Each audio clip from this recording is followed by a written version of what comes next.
In April 2026, NASA seemed to take the lead. But was the moon race really that simple? NASA has already sent astronauts around the moon, but China may be closer than anyone thinks. One unproven technology could decide who lands first. 4 astronauts flew past the moon for the first time in more than 50 years. The headlines called it a triumph for NASA. That same month, China tested the rocket meant to carry its own crew toward lunar orbit. NASA's next mission is not a moon landing.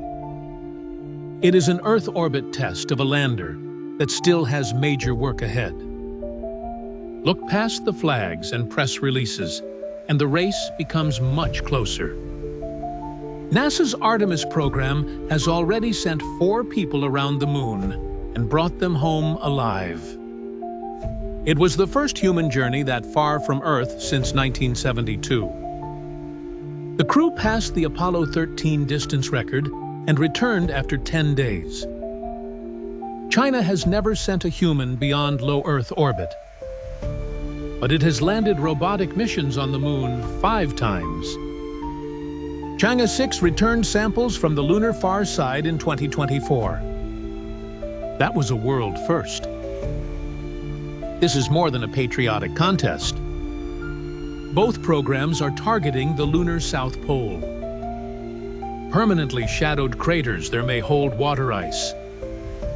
That ice could support fuel, drinking water, and longer stays.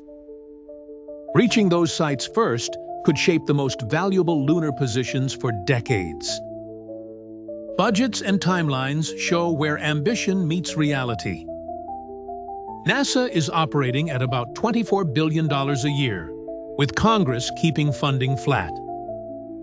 A White House proposal sought $18.8 billion for 2027, including a major science cut, but Congress rejected it.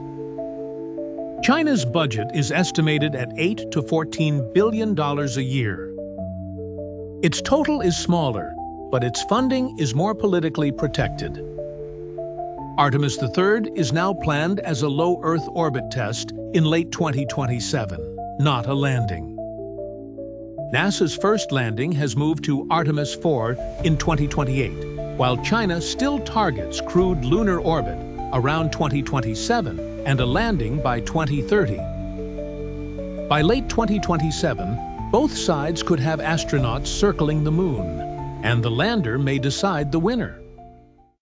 Numbers explain part of the race, but the hardware explains the rest. NASA has 2 proven pieces and 1 giant question mark. The Space Launch System and Orion already carried 4 astronauts around the moon and back. The system is expensive and delayed, and critics call it outdated, but it worked. The giant question mark is the human landing system. NASA hired SpaceX and Blue Origin to build its lunar landers. SpaceX's Starship HLS is a modified version of the massive vehicle already flying tests from Texas. Blue Origin's Blue Moon follows a smaller, more conventional design. Neither system has landed humans on the moon or completed an uncrewed lunar landing demonstration. A March 2026 NASA Inspector General report said costs were controlled better than the schedule. It also flagged crew safety gaps and the lack of a proven cryogenic fuel transfer test. That milestone is critical because Starship must refuel in Earth orbit before carrying astronauts to the moon. Without orbital refueling, the architecture stalls. The SpaceX HLS contract is worth $4.4 billion, but money does not solve physics. China's approach is more integrated.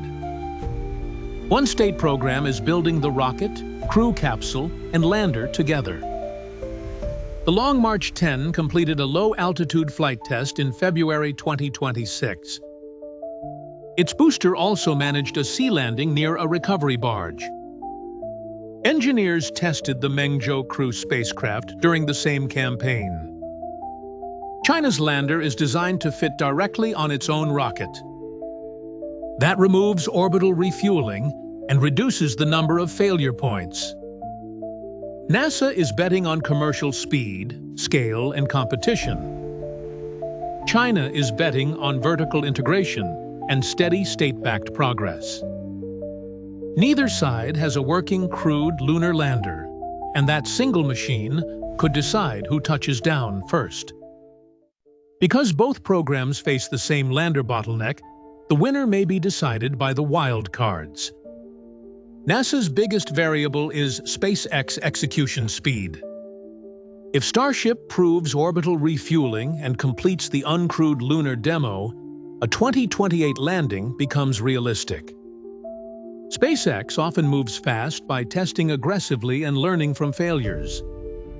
It also has a history of missing dates it sets for itself. NASA's other major risk is congressional politics.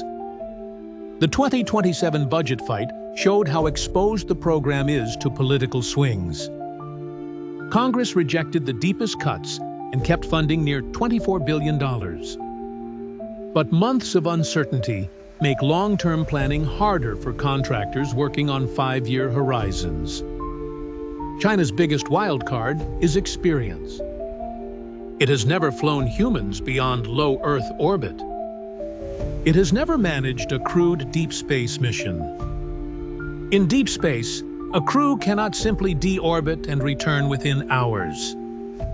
Apollo lost a crew in a launch pad fire in 1967. Another crew nearly died in 1970 after an oxygen tank exploded. NASA learned from those failures in ways that only real missions can teach. China has not yet faced those lessons in crewed lunar flight. One major failure during a crewed test could delay its program for years. There is also a geopolitical race unfolding behind the missions. NASA is building the Artemis Accords around rules for lunar activity and resource sharing. China is building the International Lunar Research Station with Russia and other partners. Both sides are competing to shape the rules, recruit allies, and claim strategic influence. NASA Administrator Jared Isaacman said the world is already in a space race.